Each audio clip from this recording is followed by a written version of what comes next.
हरिः ओम्। श्रीमद्वाल्मीकिरामायणे बालकांडे चतुस्सप्ततितमः सर्गः। विश्वामित्र का अपने आश्रम को प्रस्थान, राजा जनक का कन्याओं को भारी दहेज देकर राजा दशरथ आदि को विदा करना, मार्ग में शुभ अशुभ शकुन और परशुराम जी का आगमन। अथ रात्र्यां व्यतीतायां विश्वामित्रो महामुनिः आपृष्ट्वा तौ च राजानौ जगामोत्तरपर्वतम्। तदनंतर जब रात बीती और सवेरा हुआ तब महामुनि विश्वामित्र राजा जनक और महाराज दशरथ दोनों राजाओं से पूछकर उनकी स्वीकृति ले उत्तर पर्वत पर, हिमालय की शाखाभूत पर्वत पर, जहाँ कौशिकी के तट पर उनका आश्रम था, वहां चले गए। विश्वामित्रे गते राजा वैदेहं मिथिलाधिपम् पृष्ट्वैव जगामाशु राजा दशरथ पुरीम। विश्वामित्र जी के चले जाने पर महाराज दशरथ भी विदेहराज मिथिला नरेश से अनुमति लेकर ही शीघ्र अपनी पुरी अयोध्या को जाने के लिए तैयार हो गए। अथ राजा विदेहानां ददौ कन्याधनं बहु गवां शतसहस्राणि बहूनि मिथिलेश्वरः कंबलानां च मुख्यानां क्षौमान् कोट्यंबराणि च हस्त्यश्वरथ पादातम दिव्य रूपम स्वलंकृतम। उस समय विदेहराज जनक ने अपनी कन्याओं के निमित्त दहेज में बहुत अधिक धन दिया। उन मिथिला नरेश ने कई लाख गांवें, कितनी ही अच्छी अच्छी कालीनें तथा करोड़ों की संख्या में रेशमी और सूती वस्त्र दिए। भांति भांति के गहनों से सजे हुए बहुत से दिव्य हाथी, घोड़े, रथ और पैदल सैनिक भेंट किए। ददौ कन्या शतन्तासां दासी दासमनुत्तमं हिरण्यस्य सुवर्णस्य मुक्तानां विद्रुमस्य च। अपनी पुत्रियों के लिए सहेली के रूप में उन्होंने 100 कन्याएं तथा उत्तम दास दासियां अर्पित की। इन सब के अतिरिक्त राजा ने उन सब के लिए 1 करोड़ स्वर्ण मुद्रा, रजत मुद्रा, मोती तथा मूंगे भी दिए। ददौ राजा सुसंभृष्ट कन्याधनमनुत्तमं दत्वा बहुविधं राजा समनुज्ञाप्य पार्थिवं प्रविवेश स्वनिलयं मिथिलां मिथिलेश्वरः राजाप्ययोध्याधिपतिः सह पुत्रैर्महात्मभिः ऋषीन् सर्वान् पुरस्कृत्य जगाम सबलानुगः। इस प्रकार मिथिलापति राजा जनक ने बड़े हर्ष के साथ उत्तमोत्तम कन्याधन दहेज दिया। नाना प्रकार की वस्तुएं दहेज में देकर महाराज दशरथ की आज्ञा ले वे पुनः मिथिला नगर के भीतर अपने महल में लौट आए। उधर अयोध्या नरेश राजा दशरथ भी संपूर्ण महर्षियों को आगे करके अपने महात्मा पुत्रों, सैनिकों तथा सेवकों के साथ अपनी राजधानी की ओर प्रस्थित हुए। गच्छन्तं तु नरव्याघ्रं सर्षिसंघं सराघवं घोरास्तु पक्षिणो वाचो व्याहरन्ति समन्ततः भौमाश्चैव मृगाः सर्वे गच्छन्ति स्म प्रदक्षिणम्। उस समय ऋषि समूह तथा श्री रामचंद्र जी के साथ यात्रा करते हुए पुरुष सिंह महाराज दशरथ के चारों ओर भयंकर बोली बोलने वाले पक्षी चहचहाने लगे और भूमि पर विचरने वाले समस्त मृग उन्हें दाहिनी रखकर जाने लगे। तान् दृष्ट्वा राज शार्दूलो वसिष्ठं पर्यपृच्छत असौम्या पक्षिणो घोरा मृगाश्चापि प्रदक्षिणाः किमिदं हृदयोत्कंपी मनो मम विषीदति। उन सबको देखकर राज सिंह दशरथ ने वशिष्ठ जी से पूछा, मुनिवर, एक ओर तो ये भयंकर पक्षी घोर शब्द कर रहे हैं और दूसरी ओर ये मृग हमें दाहिनी ओर करके जा रहे हैं। यह अशुभ और शुभ 2 प्रकार का शकुन कैसा? यह मेरे हृदय को कंपित किए देता है, मेरा मन विषाद में डूबा जाता है। राज्ञो दशरथस्य इत्तच्छ्रुत्वा वाक्यं महान् ऋषिः उवाच मधुरां वाणीं श्रूयतामस्य यत्फलम् उपस्थितं भयं घोरं दिव्यं पक्षिमुखाच्युतं मृगा प्रशमयन्त्येते संतापस्त्यज्यतामयम्। राजा दशरथ का यह वचन सुनकर महर्षि वशिष्ठ ने मधुर वाणी में कहा, राजन, इस शकुन का जो फल है उसे सुनिए। आकाश में पक्षियों के मुख से जो बात निकल रही है वह बताती है कि इस समय कोई घोर भय उपस्थित होने वाला है, परंतु हमें दाहिने रखकर जाने वाले ये मृग उस भय के शांत हो जाने की सूचना दे रहे हैं, इसलिए आप यह चिंता छोड़िए। तेषां संवदतां तत्र वायु प्रादुर्बभूवः कंपयन् मेदिनीं सर्वां पातयन्श्च महाद्रुमान् तमसा संवृतः सूर्यः सर्वे नावेदिशुर्दिशः भस्मनाचावृतं सर्वं सम्मूढमिव तद्बलम्। इन लोगों की इस प्रकार बातें हो रही थी कि वहाँ बड़े बड़े जोरों की आंधी उठी। वह सारी पृथ्वी को कपाती हुई बड़े बड़े वृक्षों को धाराशायी करने लगी। सूर्य अंधकार से आच्छन्न हो गए। किसी को दिशाओं का भान न रहा। धूल से ढक जाने के कारण वह सारी सेना मूर्छित सी हो गई। वसिष्ठ ऋषयश्चान्ये राजा च ससुतस्तदा ससंज्ञा इव तत्रासन् सर्वमन्यद्विचेतनम् तस्मिस्तमसि घोरे तु भस्मच्छन्नेव सा चमूह। उस समय केवल वशिष्ठ मुनि, अन्यान्य ऋषियों तथा पुत्रों सहित राजा दशरथ को ही चेत रह गया था। शेष सभी लोग अचेत हो गए थे। उस घोर अंधकार में राजा की वह सेना धूल से आच्छादित सी हो गई थी। ददर्श भीम संकाशम जटा मंडलधारिणम भार्गवम जामदग्नेयम राजा राजविमर्दनम कैलासमिव दुर्धर्षं कालाग्निमिव दुस्सहं ज्वलन्तमिव तेजोर्भिर्दुर्निरीक्ष्यं पृथग्जनैः स्कन्धे चासज्जय परशुं धनुर्विद्युद्गणोपमं प्रगृह्य शरमुग्रं च त्रिपुरग्नं यथा शिवम्। उस समय राजा दशरथ ने देखा क्षत्रिय राजाओं का मान मर्दन करने वाले भृगुकुल नंदन जमदग्नि कुमार परशुराम सामने से आ रहे हैं। वे बड़े भयानक से दिखाई देते थे। उन्होंने मस्तक पर बड़ी बड़ी जटाएं धारण कर रखी थी। वे कैलाश के समान दुर्जय और कालाग्नि के समान दुस्सह प्रतीत होते थे। तेजोमंडल द्वारा जाज्वल्यमान से हो रहे थे। साधारण लोगों के लिए उनकी ओर देखना भी कठिन था। वे कंधे पर फरसा रखे और हाथ में विद्युत गणों के समान दीप्तमान धनुष एवं भयंकर बाण लिए त्रिपुर विनाशक भगवान शिव के समान जान पड़ते थे। तम दृष्ट्वा भीम संकाशं ज्वलन्तमिव पावकं वसिष्ठ प्रमुखा विप्रा जप होम परायणः संगता मुनयः सर्वे संजजलपुरथोमिथः। प्रज्वलित अग्नि के समान भयानक से प्रतीत होने वाले परशुराम को उपस्थित देख जप और होम में तत्पर रहने वाले वशिष्ठ आदि सभी ब्रह्म ऋषि एकत्र हो परस्पर इस प्रकार बातें करने लगे। कच्चित् पितृवधामर्षि क्षत्रं नोत्सादयिष्यति पूर्वं क्षत्रवधं कृत्वा गतमन्युर्गतज्वरः क्षत्रस्योत्सादनं भूयो न खल्वस्य चिकीर्षितम्।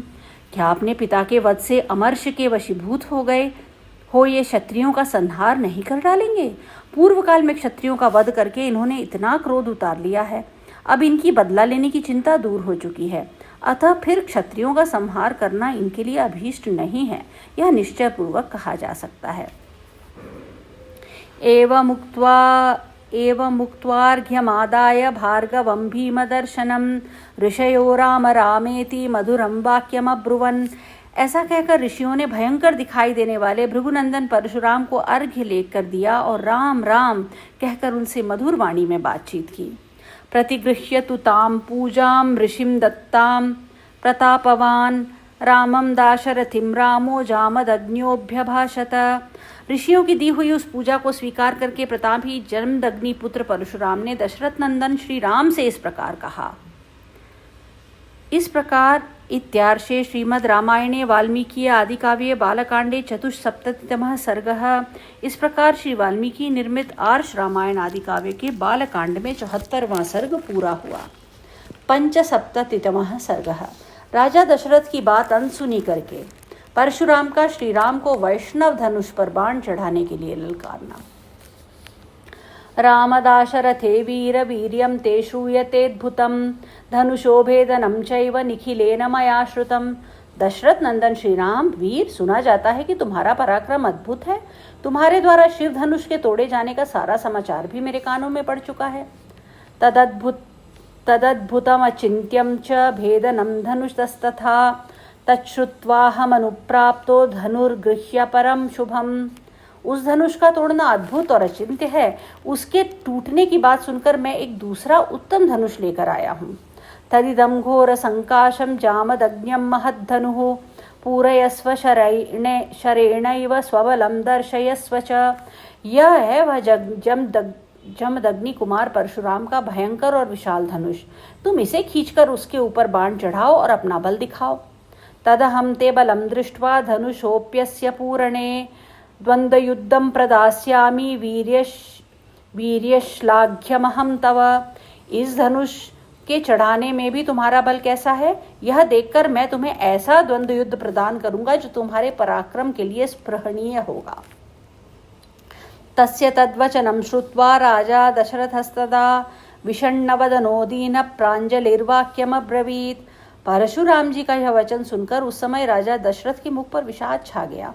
वे दीन भाव से हाथ जोड़कर बोले, क्षत्र रोषात् प्रशांतस्त्वं ब्राह्मणश्च महातपाः बालानां मम पुत्राणाम् अभयं दातुमर्हसि भार्गवाणां कुले जातः स्वाध्याय व्रतशालिनां सहस्राक्षे प्रतिज्ञाय शस्त्रं प्रक्षिप्तवानसि।